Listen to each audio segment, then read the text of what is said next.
Hello, namaste, good evening, good afternoon, or maybe even good morning in whichever part of the world you are joining us from.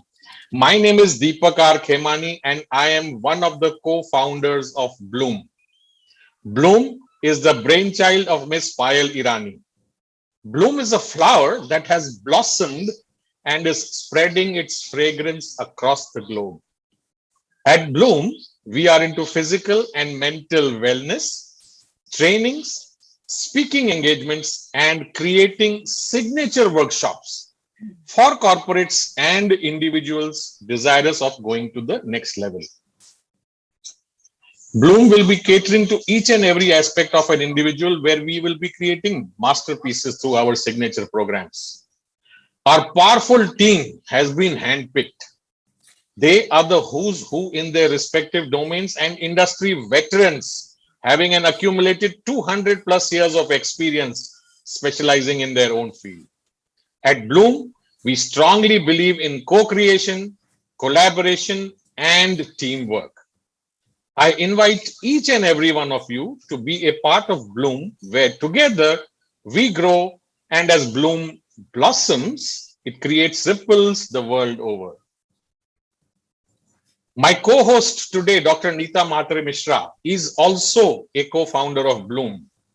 I would request her to take over from here and introduce our guest and start with the Q&A. Over to you, Dr. Neeta. Thank you, Deepak sir, and thank you all the participants.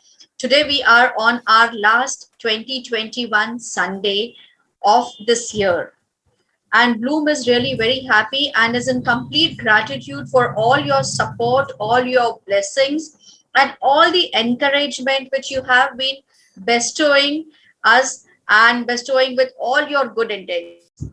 So without talking more or without expressing more, I will be starting the Q&A, because with the Q&A, we'll be having our introduction of our guest, and she's going to self-introduce herself during the course, and we'll understand how in depth she has accumulated happiness, how in depth she has allowed people to evolve with happiness and also strategize and reinforce what they want to achieve in their life. So it is not what only money brings in, it is lot of your own journey which brings in. So remembering a small little anecdote where someone had mentioned there was this guy who was partying a lot. People asked him, Bhai, why are you partying? What is the whole purpose of partying? He said, Bindas, just enjoy, guys, enjoy. It's nothing big thing happening, just enjoy. Today I had met with an accident of my BMW. So everybody was stunned. BMW accident. And what is this? He said, Bhai, I was a driver and I am all alive. So this is happiness. Come on, enjoy. So this opens the first question to Neha Pantiwari. So what happiness means to you? And when people say it is so difficult to achieve, we can't achieve happiness. What is exactly happiness? Over to you, Neha. Thank you so much, Dr. Neeta. Thank you so much for your question. Well, first off, before starting today's session, I wish to wish everyone a very Merry Christmas and a great year start to the year. Now, to answer your question, Dr. Neeta, and thank you so much for your attendance this Sunday. So to answer your question, happiness is a state of mind. It is a self-generated state of mind, which may or may not be influenced by external realities or external circumstances of life. Now, as a state of mind, happiness is ever present within us. But is it as accessible as it is present? Not really. And do you know what is the reason for that? The reason for that is our cluttered state of mind. 50 to 80% of the times, our mind is cluttered with negativity. It is cluttered with negative memories. It is cluttered with negative self-talk. It is cluttered with negative belief patterns and feelings. It is also cluttered with negative or unresourceful emotions. And therefore, accessing this ever-present state of mind tends to be a challenge for most of us. So if you're chasing happiness, the first thing that you need to do is sort yourself mentally. Because until you sort yourself mentally, until you work on your mindset, happiness remains a distant dream for all of us. That's reason number one. The second reason is the very nature of happiness. Happiness is highly elusive by nature. It is a fleeting reality. When I say fleeting reality, what I mean is that the finish line of happiness keeps moving with time. It doesn't remain static. It keeps evolving and growing as we grow in our life. So you may think that you will be happy when you attain XYZ in your life. But by the time you attain XYZ in your life, your mind is already calibrating the next happiness goals. And therefore, finding happiness and sustaining happiness remains a challenge for all of us. That's so true said that everyone. I remember my mom always been telling, अरे तुम बड़े हो जाओगे तब मैं खुश रहूंगी, अरे तुम्हारी शादी हो जाएगी तब मैं खुश होंगी, जब मैं ग्रैंड पेरेंट बन जाऊंगी तब मैं. So ideally, every time you are just knocking for happiness, but not enjoying the current state of the time, the current moment of time. So well said. So this brings me to a small introduction, Neha. What has been your journey in this space of happiness, and what is your success story which led you to evolve and also re-empower the people whom you work with? Well, thank you for asking me that, Dr. Neeta. So my journey has really been a very enriching journey, enticing, I would say. With all the learning, all the unlearning, and all the relearning that happened at almost every step of my life, I started out right after my MBA. I started out as a banker. I worked in a retail banking with ICICI Bank for a couple of years, moved on to consulting, worked in one of the major business verticals of one of the big fours for many number of years. And then I took a conscious and a long sabbatical. Now, while I was working, I was fairly happy. I did not have too many complaints. I was working on best of the best projects. I was working with best of the best people. And I was flourishing in a lot of ways, except for this one thing. A part of me was begging to be understood. A part of me deep down was screaming for attention, wanting to be expressed. And when it got a little too much for me, I took that sabbatical and I started to work on my own ikigai. I worked on my ikigai. I worked on my own value system. I worked on my own ecology. I worked on my key strengths. I worked on my ecology in terms of what will work for me and what will not, given the nomadic lifestyle which I have, But more importantly, I worked on aligning my mind, body, and spirit to the work that I do. I did not want there to be too much of a distance or difference between who I am and what I do. I wanted my work to become my second nature. And that is how I gradually and organically moved to mentoring, coaching, and training. Found my niche in happiness coaching or positive psychology and personal development. And that is pretty much how your success story was also born.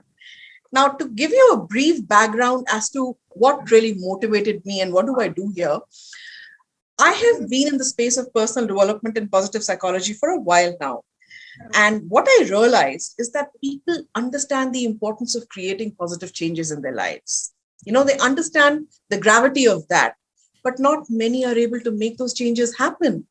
Why? Because it isn't easy. It requires beyond time, energy, and effort to make these changes happen. It requires a certain expertise, a certain amount of practice. So while there is awareness, while there is willingness, the ability is missing. And that is where I step in to plug in that action and knowledge gap. Now, the ability may be missing for a number of reasons. It could be probably a lack of self-awareness. People do not know what is it that they want in their lives. Or perhaps it could be, even if they do know what they want in their life, they don't know how badly is it what they want in their life. How much of life are they willing to exchange in order to get what they want, right? Even if the other two statements are in affirmative, perhaps people do not believe or understand the superpowers which they have within themselves to make those changes happen, So that sense of conviction, which is required in order to take that giant leap of faith, is missing. Now, I started your success story with a vision to reintroduce people to their own geniuses, with a vision to reconnect people to their authentic selves. So they could make these changes happen and author their very own success stories. That really was the underlying motivation for me. Other than that, after I completed my positive psychology course, I wanted people to better understand or rather reassess the relationship between happiness and success. For most of the people, including myself a couple of years back, it was always that happiness came after success. It was always conditional that when I attain XYZ in my life, will I be happy? So success was the prerequisite for happiness. I wanted people to understand that it is happiness that is the precursor to success. The more happy you are, the more successful you will become. So the equation is not that progress equals success equals happiness. The equation is progress equals happiness and happiness equals success or gives rise to success. So that is what I want people to take home when they work with me. So these were the two underlying motivations, what made me start with your success story. And pretty much what we do is, I work on three primary areas. One is personal development. The other is positive psychology. Third is emotional intelligence. And I tie them all in the strings of positive psychology and present my offerings to different sections of, the corporate world, the student world, and the women's world. That is pretty much what I do. That's really very, very brilliant. If given a chance, can you narrate a small case history with positive psychology and how that positive psychology has impacted maybe your client, maybe your coachee, maybe your mentee, or anyone? If you could just express one case without anybody's reference as such, so it really would be a very good case learning for every one of us here. So why do I have to talk about my coaches? While there are a number of them, let me start with my own self. Because, until it impacts me, I will not be able to impact anyone else, right? So for the longest time in my life, say about a couple of years back, I always thought that in order to be happy, I need a lot of money. I need to dress up a certain way. I need to look a certain way. I need a lot of Facebook likes. I need to go on expensive vacations, I need to buy those accessories and have a lot of lavishness around me, right? And I was pretty convinced in my thinking that, right? And the reason for that is that it never failed me to be happy when I achieved or when I had all these things around me. Little did I realize that the happiness that all these things got for me, especially around the phase of my life when I was on the other spectrum of happiness, when I was bedridden for about 3 months, when I had every possible luxury except health in my life. Little did I realize that happiness does not come from material gain. It comes from social connections. It comes from a state of mind that it needs to work on. It comes from possibly your engagements. How much are you able to act and engage yourselves? What is the meaning that you give to the world and to the people and situations around you? What are the kind of filters that you use? And that is when I decided to change the trajectory of my life. And that is pretty much, the coaches who come to me are possibly in a lot of similar situations. Recently, there was a coachee who asked me a question that I have been meditating for 2 years.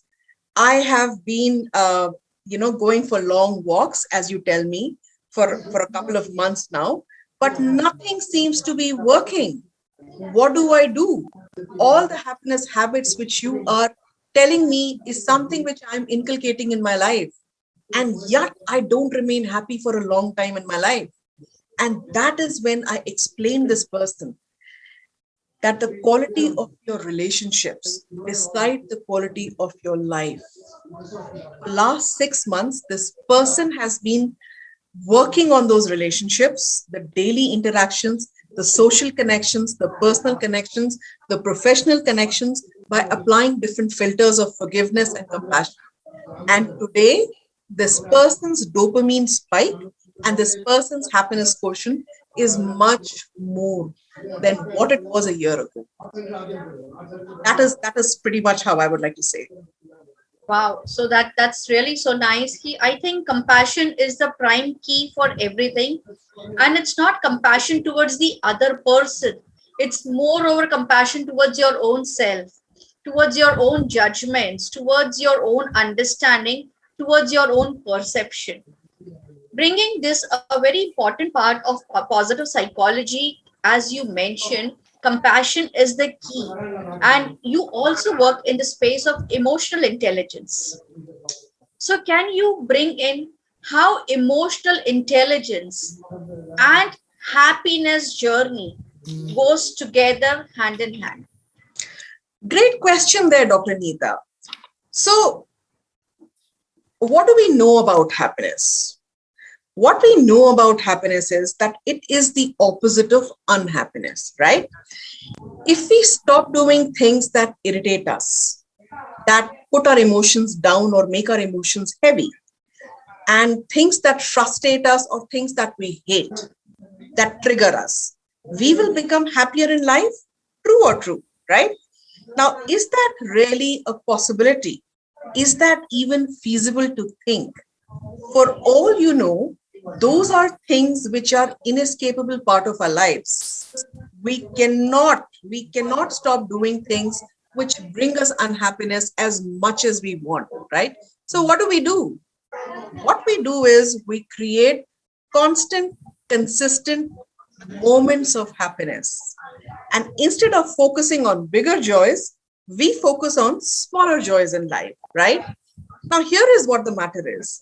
Our emotional signature keeps changing all throughout the day. It doesn't remain static.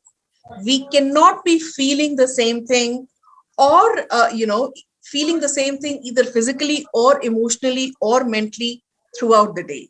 It keeps dipping, it keeps peaking. Okay. Now, since our emotions do not remain the same, our happiness quotients throughout the day also do not remain the same. There are certain parts of the day in which we are productive, and there are certain parts of the day in which our energies take a dip, and that is true with everyone. And oftentimes people think that we are tired, we are this, we are that. No, that is your body and your mental state asking you to rest. So you need to figure out what is your emotional signature. And the moment you figure that out, simply start working and making progress in those times when your emotional signature is high. And that is how you will be able to rise your happiness quotient. I hope that answers your question. Absolutely, it does answer my question, because what is happening is everyone is tending to be talking about emotional intelligence, is talking about artificial intelligence, is also now talking about coding intelligence, coding happiness.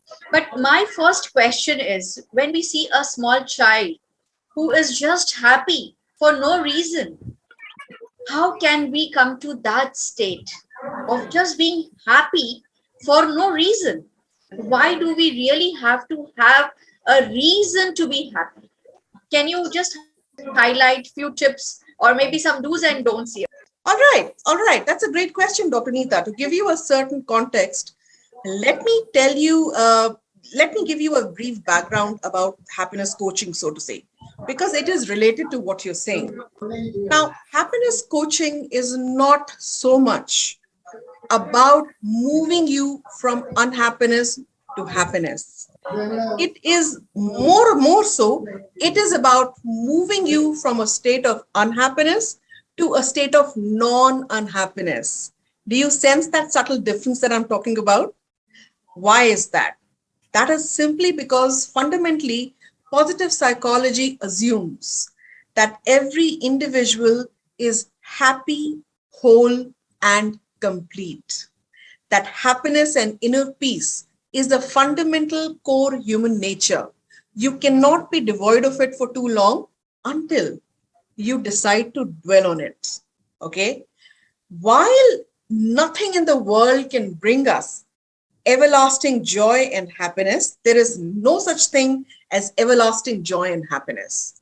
While nothing in the world can bring us everlasting happiness and joy, it is our nature to be happy, whole, and complete. When a child is born, a child is happy, right? What happens when the child grows up? When the child grows up, in fact, a child is looking, just as Dr. Neeta mentioned, a child is actually looking for reasons to be unhappy when they cry and they seek attention. What happens when a child grows into an adult? This equation reverses. We tend to be changed from being unhappy, being happy to looking for reasons to be happy. Why? Because our default state becomes negative and unhappy 50 to 80% of the times. We live in what is called as a wandering mind state, which is a negative and unproductive state. Happiness coaching is simply about realigning this equation. And how do we do that? We do that by understanding the nature of happiness, by aligning our lifestyle to the nature and the very source of happiness, so to say. Okay. And we also do that by populating maximum positive emotions. Now, 40% of your happiness is actually derived. This may come as a surprise to most of you, but 40% of your happiness is actually derived from your daily interactions and your daily actions or engagements. If you're able to populate positive emotions here, you are going to become happier in life. And that is pretty much how you change that particular or realign that particular equation from of moving from unhappiness to a state of non-unhappiness. And that is pretty much what happiness hacking is also all about. That's so wonderfully you said. And this, I feel that when I was talking to one of the directors of a hospital, and he was telling that your happiness quotient is directly proportional to your health. Yes. Though we give medicines, though the patient takes medicines, but in which state the patient takes medicine is more important, so that the happiness quotient has to be built in too much into the patient, that whichever way you are, definitely being ill is not really acceptable. We don't feel good out of it, but Absolutely. at least have that gratitude that you have sources at least to buy that medicine. Absolutely. Very, very well said. And when you Very, are very in well that said. state of gratitude, and when you are in state of happiness, your illness becomes more of wellness. So if possible, can you highlight something on this wellness with positive psychology?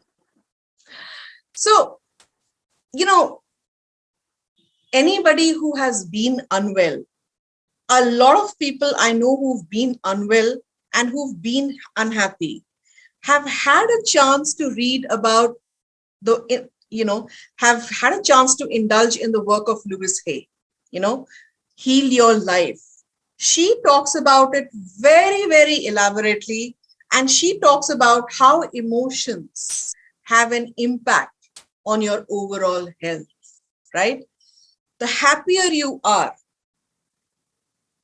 the more positively emotional you will be. And the more positive emotions you have, the better health you are going to have. Now, in the last 20 years, researchers have found that people who are happy tend to live longer. They tend to fall sick a lot less as compared to people who are unhealthy in their life. Why is that? That is simply because people who have positive emotions tend to have better immunity, tend to catch cold and cough a lot less, and are able to look after themselves and also the people around them. Okay. The more positive your emotions are, the more self-sustaining your human system will be. Okay. Because it's Jaisi Srishti, Jaisi Drishti, Vaisi Srishti. This is what is said very, very often. The kind of filters that you use mentally, what helps you see in front of you, is how you are going to be in your health, otherwise, and in general as well. Otherwise, Dr. Neeta, I'm not a health coach. I'm a happiness coach. I understand that happiness is something which has a lot of benefits, especially so far as your health is concerned. Now, I can elaborate on happiness habits, which is going to give you a certain insights into this particular question. Now, if you are able to walk for 20 minutes every day, and if you continue to do that over a sustained period of time, you will experience a surge of a neurotransmitter. What is that neurotransmitter? That neurotransmitter is endorphin. And what is endorphin? Endorphin is a natural mood lifter. It simply lifts your mood up and it helps you put in an agile state, in a more active state, in a more motivated state, so you can get a lot done. So this is one example of how happiness habits or inculcating happiness drives you to a better health and drives you to be more productive and positive in life. So before I hand it over to Deepak sir, I would like you to give one message, because we did see this whole journey of pandemic. We had gone through 2020, very, very sad. We did fight and we did come up very well in this 2021, but looks like the pandemic still continues. And God knows whether it is going to be an endemic. So hoping the best for everyone, what could be few tips for happiness to our audience here? And from that onwards, Deepak sir will be taking it over. Thank Sure you, thing. Neha. Indeed. So that's a very relevant question, especially given the fact that the pandemic is almost looking like an incessant battle to be won. So I have devised a 5-question method which helps you to sustain happiness, deal with negativity, sustain inner peace, and grow in your resilience. Try asking these 5 questions every day before you hit the bed. Okay? And try committing to the task which is captured in these 5 questions to the extent possible without draining yourself. So, what are these 5 questions? These 5 questions are: what is the one thing I did today in order to grow myself in my mental health and in my physical health? Okay, that's question number 1. Question number 2 is: what is the one thing I did today to uplift my spirits? Question number 3 is: what is the one thing I did today to uplift spirits of others around me? Question number 4 is: what is that something new which I learned today? Okay, what is my value add for the day? It doesn't have to be something big. It may well be making a cup of tea for yourself, or for that matter, discovering a new program that you like on TV, or perhaps, figuring out something that you like on YouTube. Last but not the least, what is that one thing that I'm grateful for today? If you try and answer these questions in all your honesty and to the extent possible, you will be able to move your mindset from a place of pessimism to a place of optimism. That is my guarantee to you. Thank you. Thank you so much, Neha. I'm sure these questions, if you are able to answer them, all 5 of them positively, clearly it's going to be a happy day for everyone. Having said that, happiness, the definition of happiness differs for everyone. When you are a college going teenager, you are happy when you are with your girlfriend or a boyfriend. When you are married, you are happy. Newly married, you are happy with your spouse. When you are an infant, you are happy when you see your mother. When you are a child, you are happy with your friends. So at every different age point, different point of time in your life, happiness, the definition of happiness changes. So is, first of all, there a one defining answer for what is happiness? Or, as I gave you these examples, happiness keeps on changing. Great question, sir. So, to answer your question, as surprising as it may sound, there is no set definition for happiness. And the reason for that is because the finish line of happiness keeps moving, it keeps shifting, right? So while researchers have come up with n number of definitions, while psychologists have come up with n number of definitions, not one has been found to be all inconclusive or universally acceptable. So far as happiness definition is concerned, we are still in the seeker mode. But at the same time, this is what the mantra for happiness definition is. To each his own. You are at a liberty to define happiness as per the stage of your life. Because like I said earlier, happiness keeps evolving as we grow in our life, as we keep changing our goals in our lives, right? As we change our goalpost, because our happiness is so strongly tied to the success at that particular point in time, it keeps changing and taking different shapes and forms. Now, my definition for happiness simply is happiness is when what you think, what you say, and what you do is in harmony. Now, this is a definition which is given by Mahatma Gandhi, and I tend to call it my own because it highlights very beautifully the qualities of authenticity. And you're also at your own liberty to have your own definition of happiness. And rightly, as you say, Dr. Deepak sir, happiness differs from person to person. It differs. It is highly subjective in nature, very, very subjective. It differs from person to person. It differs from geography to geography. It differs from culture to culture. It differs from moment to moment for that matter and situation to situation. In fact, it will surprise you if I share with you that researchers have found that the happiness a person feels after 1 month, after the person has won a lottery, is exactly the same as the happiness that a person feels 1 month after he or she has broken their hip bone and they are on a path to recovery. It is precisely the same. And that is how subjective happiness can get.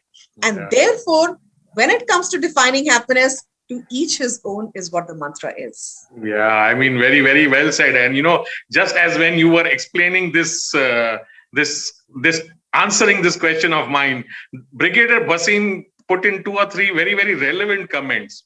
He says, if for you happiness is a cup of coffee, once you've had that cup of coffee, the next step of happiness is now to getting a cookie. It is a diminishing returns. Once a child gets a cycle, after a few months, he wants a bike. Once you get a bike, after a few months, you would like a car. Once you have a car, after a few months, you would want to have an SUV. In the end, you want to have a private jet of your own. So that is, So if I may add a little more to that, sir. Yes. So happiness and success is so strongly tied together because we have been preconditioned to believe that success equals happiness, that we have forgotten that there is a difference between the two. Now, every time you achieve something in your life, what happens? Do you remain satisfied? No. You are looking for the next happiness or the next success goal, right? Yes. What essentially is happening is that you are shifting the happiness or the success goalpost further and further away from you. And because happiness tends to come after success, you are actually pushing happiness over the horizon. Yeah. And therefore, happiness remains elusive with us. We want coffee first, but it doesn't satisfy us. We want coffee with cookie next. And after that, we also want company along with that. So I hope that explains what you're trying to say and what I'm trying to Yes. So what is actually coming out from this is, since the goalpost is constantly changing, it is constantly going far away from you. Actually, happiness is becoming a mirage, you know. It is Anji. something which is visible. You see, I will reach there. Once you reach there, you find it, and then you say, no, this is not it. I want more. We live in a materialistic world. That's the way it is. That can't be changed. Then, logically, money should be the answer to all happiness. But we know it isn't. In fact, money is the root of all evil. So, now how do you relate money with happiness? That's a great question, sir. That's a great, and I love the way you put it. Money is the root cause for all evils. So that's a quintessential money and happiness question. The relationship between money and happiness. Let's try and look at it more objectively. What happens when you go to a mall? What happens when you're able to spend money on fine dining with your family or friends? What happens when you're able to buy that pair of shoe or that accessory which you've been longing for from a very long time? What happens when you're able to, spend money and get those tickets to the vacation, which you've been wanting to go to for years together? You feel happy. You feel elated. You feel mighty excited, and there is no two ways about that. Let us not deny that fact, right? So my question to you right now is, for how long can you sustain the joy that you source from spending money? In case of a meal, the answer probably is till the next meal. In case of materialistic pleasure, when you source it after spending money, the answer probably is 24 to 48 hours at the max. In case of a vacation, since it is an experience, it probably lasts you all throughout the vacation. But the moment vacation ends, your happiness takes a dip, right? So here is the thing. Happiness can buy you comfort. Happiness can buy you convenience. Happiness can buy you security, which may or may not lead you to a short-term happiness.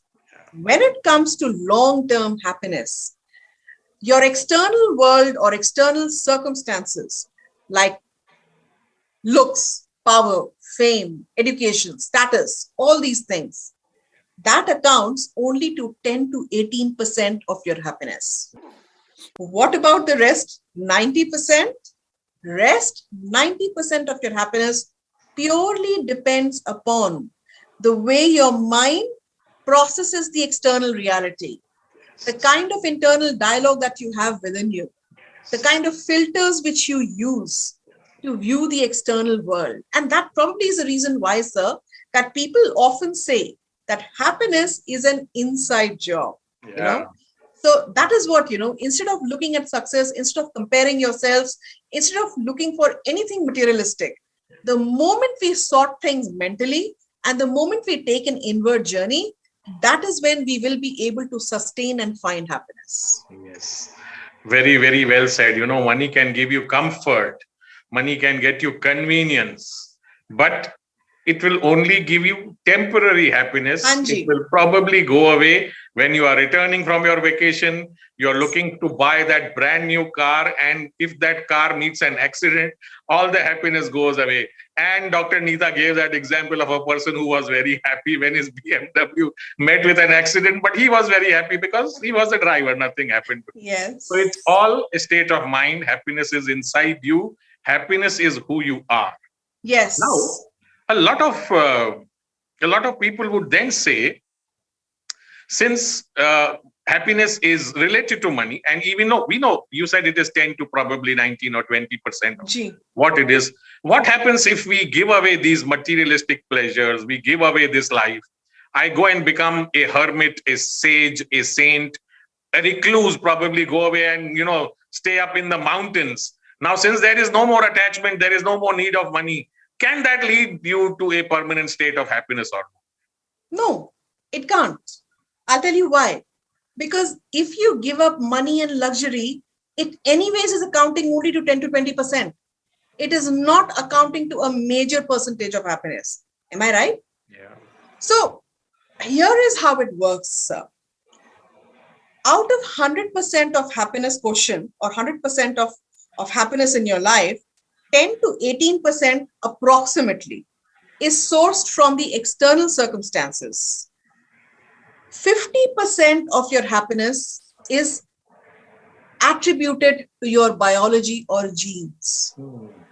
40% of happiness is sourced to your environment, to the kind of social interactions that you have, the kind of engagements and actions which you do, the kind of impact you're able to create. Okay. Now, if you are looking for a long term happiness, or if you are looking for longer spells of happiness, here is what you need to consider. If you are to reflect back in your life, and if you take a stock of things that truly matter in your life, they are going to tend to fall in one of the three buckets. What are these three buckets? First is your social connections, the quality of your daily interactions. The quality of your social connections or the quality of your relationships decide the quality or happiness in your life. That's number one. Number two is learning and progress. What are the level of engagement that you have in your life, both at work and off work? Are you able to sense that feeling of flow or that state of flow in your life or not because of the work that you do? What is the meaning that you assign to the identity and work that you do? That's number two. Number three is growth and contribution. What is the kind of impact you're able to create because of what you do and because of what you are? So, if you are looking at a long-term happiness, these are typically the three places where you need to work at and where you need to grow the positivity in your life. That is called as a happiness triad. And this is precisely where people go wrong. They tend to ignore these three factors and they tend to focus more on comparing themselves with others and possibly the materialistic pleasures. I also want to state here that happiness actually resides in three levels. All right. First level is sensory happiness or pleasant life, as we call it. Now, here the happiness is defined particularly as a happiness which you can source from money, which comes from savoring the moment and things like that. Second level is when you're able to, and the happiness here is really temporary. It will only last you till the savoring lasts. All right. The second level, of course, is engagement-based happiness, or something which your brain can consider as a source of happiness, where you can source happiness through your intelligence of the body or mind, indulging in a hobby, being creative, right? Or doing a passion project, so to say. That's the second level of happiness.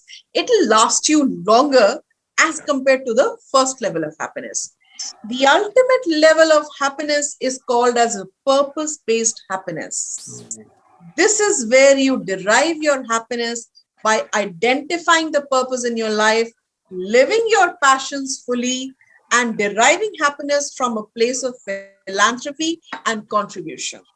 And this is pretty much the happiness which gives you the longer spells of happiness, as against those temporary smaller spells of happiness in the earlier two levels. Wonderful. Really. I mean, this last example which you gave, especially about philanthropy and making others' lives better, others happy. If you can make other people happy, clearly you are at a very, very happy place. Having said that, is there a happiness quotient? Is there a number? Can it be measured that if I add this plus this plus this, and if my score is 30 or 40 or probably 80, I can call myself happy, or it's difficult to measure? Yes. Over the last 10 years, scientists and researchers have come up with various assessment tools which can actually measure your happiness. In fact, मैं आज ही देख रही थी, sir, for this particular session, the happiness score of our country is 3.82. And we are one of the least happy places to live in. We are at 139 number, and we are even lower than our neighboring countries like Pakistan, Nepal, China, Bhutan, of course, and so to say. So yes, it can be measured. There are scientific tools. There are assessment tools for that. Now, you mentioned the number 139, and it is actually a little disheartening, a Indeed. country with the oldest civilization, coming from the land of saints, the land of Vedas. So much was told to us, to our ancestors, from our studies, from Sanskrit. But the Scandinavian countries somehow tend to be there right on top. The number one, two, three, four, five countries, either from Europe, Scandinavia. What are they doing differently? Is it the climate? Is it the governance? Is it the way their population, the people are being brought up? What is different? What do you think is different over there? Social support system. That is very, very well developed. What they found out when they did this particular study of happiness index, global happiness index, what they found was that people in India are lonely, and around, not just India, in fact, for all the countries which have a lower happiness quotient, they are lonely and they do not have a developed support system within them. All these countries which you talked about, the Scandinavian countries, Norway, Finland, all of these countries have a very, very strong, not an individualistic approach to life, but a community approach to life. And they have a very strong support system. So that is one.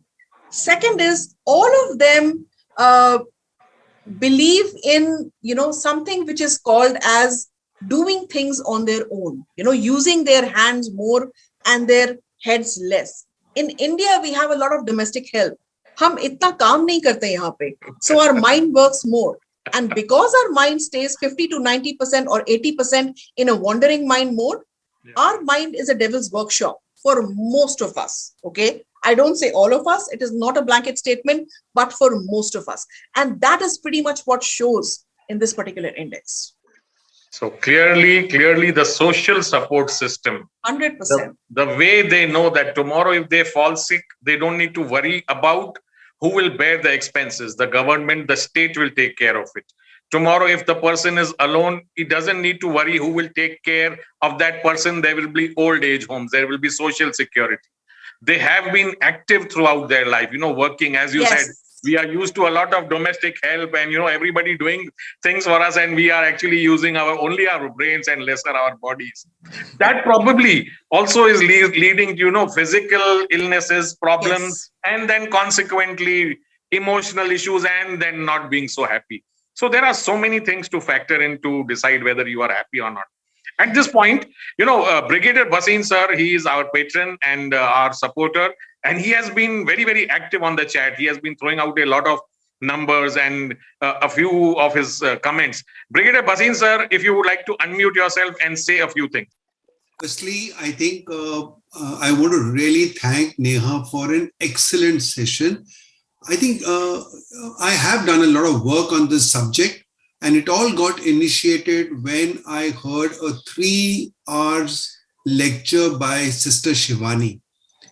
And I'll tell you, it had such a huge impact on me because she came into a hall where there were about 600 people.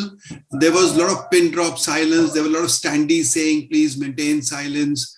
And when you entered the hall, there was just a soft music playing and nobody was talking and everything was good. And when the lecture started, within about 15 minutes, somebody's phone rang. And there were people who started yelling, at that person whose phone rang. And then she said, Om Shanti, Shanti, Shanti. Why did you get unhappy? What made you unhappy? People said that phone. She picked up a phone and she says, this instrument has no capability of making you unhappy. It has no feature that can make you unhappy. What made you unhappy was your thinking that he's an evil guy. How many of you have never had a phone ring when you didn't intend to ring? Please raise your hands. No hand went up. No hand went up. She says, yes, sometimes we make a mistake. So when the phone rang, and it is my instructions everywhere that there should be phone switched off and all, but I didn't get annoyed. It is my choice because my thought was, Bichara bhul gaya hoga. So point is, I understood that day, and then I bought one of her CDs which had a lot of happiness lessons, and I've been studying this subject. Uh, I have studied this World Happiness Report very well, and so I understand this. But what I really want to say today is that Neha has been able to package it as a capsule in less than an hour more beautifully than whatever I've studied so far. So that is something very good. You know, we always say, somebody asks me, what is the happiest moment of your life? And I don't know what she said rightly, whether it lasted for even a few minutes or a few days. And I still say that the day I got through for NDA, probably that was the happiest moment of my life. And cumulatively, when I got my commission, when I served the army, every time it got reinforced that thank God I made it to NDA. Okay. But still, there's no comparison. I think the day I got married, the day I had a daughter, the day I got a promotion, there are hundreds of happy moments. And I realized one thing that, and I've corrected that for myself completely, that happiness is not in the future. You know, when I'm in school, I feel when I go to NDA, it'll be great. When I went to NDA, we used to have on your shoulder, on your collar here, you had a term badge, and there are 6 terms. And every time you looked at the badge like this to say, when will I become a second termer? Because your happiness was lying in the second term, not now. And so on. Every term you said, when will I become a 6th termer? And you thought that when you become a 6th termer, you'll be the happiest man in the world. Because they used to say that 5th termers are lords and 6th termers are gods. And you said, when will I become a god? Okay. And then you said, maza nahi aaya. Jab IMA mein jaunga na, I'll be happy. And when you go to IMA, you said, the day I get commission, I'll be happy. Same thing happens. In school, I'm not happy. I'll be happy when I go to college.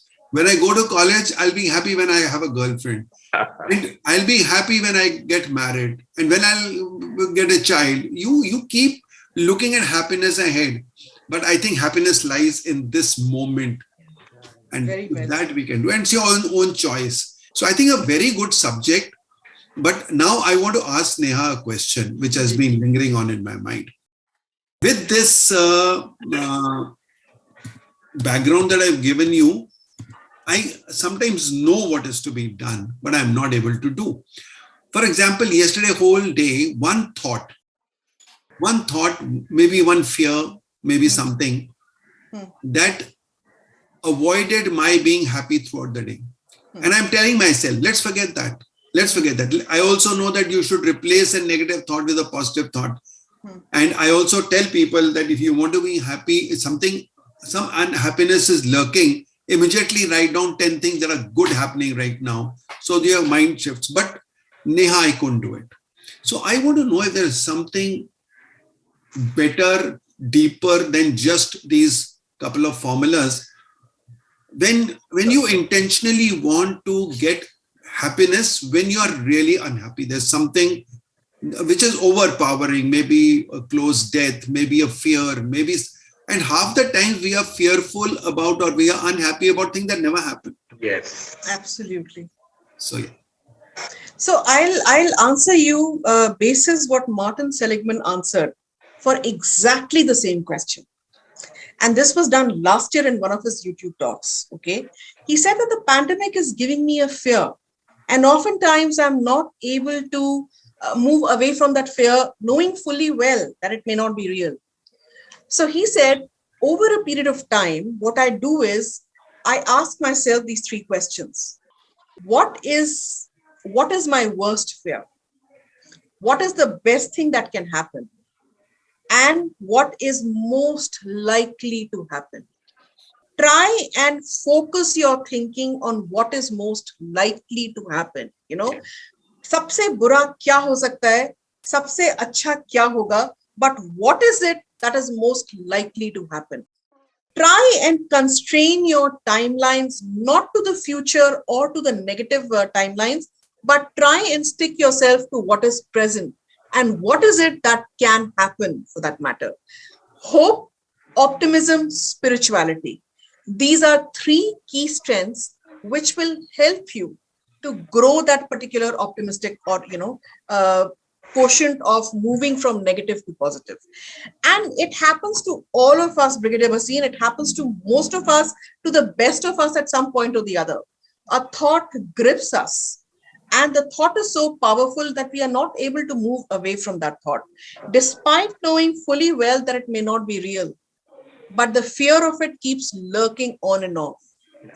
Acknowledge it, talk to it. What is it that you want me to know? What is it that you're cautioning me about? And then tell it. I will deal with it in the future timeline when it happens, not before that.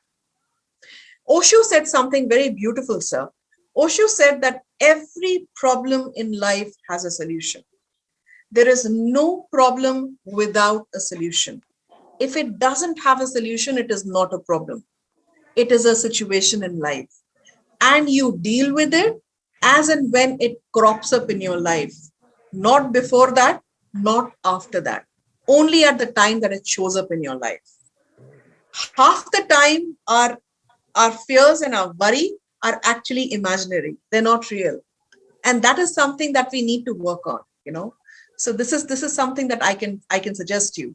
Now, for the youngsters, you know, when I teach the youngsters, what I essentially, and specifically when they have fears about maybe not getting a job, about fears about not being good enough, fears about not being able to crack that particular GMAT or GRE or a TOEFL, what I tell them is that create what is called as a pride list. Okay. A pride list is a list of things that ever since you were a child, you have been able to overcome. When you do that, you are absolutely reinforcing the positive memory centers in your head. The moment an overwhelming thought comes to you, refer to that particular pride list. And that is going to help you simply light up the more positive memory centers in your brain. Your brain is not made for happiness. It is made for security. Yeah. And the moment, you know, something overwhelming or something new happens to you, the first thought is fear. The first thought is you hold yourself back. And the only way to break that pattern is to take control of your head by giving them examples from your past, which are positive examples, which are examples of things that you have overcome. That is one. Second thing is simply start exercising what is called a circle of influence. You know, take a A4 size paper, write down all your worries into it. Take another A4 size paper, draw a line in the middle, create two columns. One is the area of concern, the other is the area of control. Pick out problems for which you can do something. What you will see is you will have clearly demarcated two sets of problems. There will be problems about which there is no solution. You cannot do anything about them. And there will be problems for which you can take a small or a big action step, right? Put those problems for which you can do something under the area of control. The rest of them come under the area of concern. What you will realize is that 85 to 90% of our worries are for that 10 to 15% of the problems for which we can do nothing about. And therefore, 5, 4, 3, 2, 1, snap out of it. Change your physical scenario, use the spot, swap, and stop option for that. Stop yourself from worrying. Try and assess the triggers which are triggering you and move your physical scenario. Move your physical scenario. Yes, indeed. Circle of concern and circle of influence. That is the one that I'm talking about. So that is something which you know already. So, that is something which has helped me personally a lot and my coaches as well. So that is something which I practice often. And the moment I have an overwhelming thought, I simply start moving my body. I move my body and I start walking and I start changing my physical scenario. That is very, very important because 80% of our perceptions are actually as per the inputs from our eyes, our visual inputs. That is what makes 80% of our perceptions. Now, if your vision is dark, if your vision is constantly, looking at something which is making you think something on a repeated basis, You need to change it. Shift into a different room, sir. That is going to help you. Thank you. Very, Changing your very, physical very scenario helpful. is definitely going to help you. Yeah, that was very helpful. Can you just tell me that you said three things: hope, something, and spirituality. What is the second thing? Optimism, sir. Optimism. Hope, optimism, and spirituality. These are three key strengths. ये तीन ऐसी key strengths हैं which are going to hold you good when it comes to assessing positivity and moving from negativity to positivity. You have added 3 pages of notes in my happiness chapter. Thank you so much, Brigadier Sir, for sharing your thoughts, asking the question, and so wonderfully answered by Neha. I must confess, you said these three things in the end: hope, optimism, spirituality, circle of influence, concern. All these have been applicable to Bloom as a whole. Today is our 70th non-stop weekly episode. In the last 52 weeks this year, we've had an anniversary event. We've had our first physical offline event, which happened last week. We've had guests, influencers, leaders from across continents grace our platform. Every Sunday, 12:30 to 1:30, our guests, our team, our well-wishers, the audience have turned up without fail to listen to people like you who make us happy, who make us think and understand it was worth it. All the heartache, all the difficulties, all the tech issues we had just now in the beginning, also we had a tech issue. It has been worth it. And what a way it has been to end the year on a happy note, on a high note, on a way where you understand how to hack happiness, how to help others become happy and finally become happy.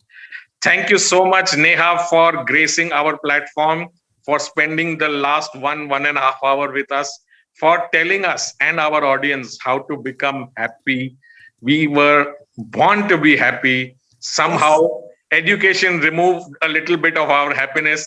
The government took away a lot of our happiness. Our social structure somehow has taken away a little bit of our happiness. But if we take everything into perspective, I think there is great room for India to move away from that 139 number right to somewhere in 2 digits, right there on the top, maybe in the 20s or the 30s. Hopefully, in a few years, if we start applying a lot of the things which you gave us, those 5 questions, writing down those papers, these small hacks, I'm sure we can reach a much, much higher position than where we are today.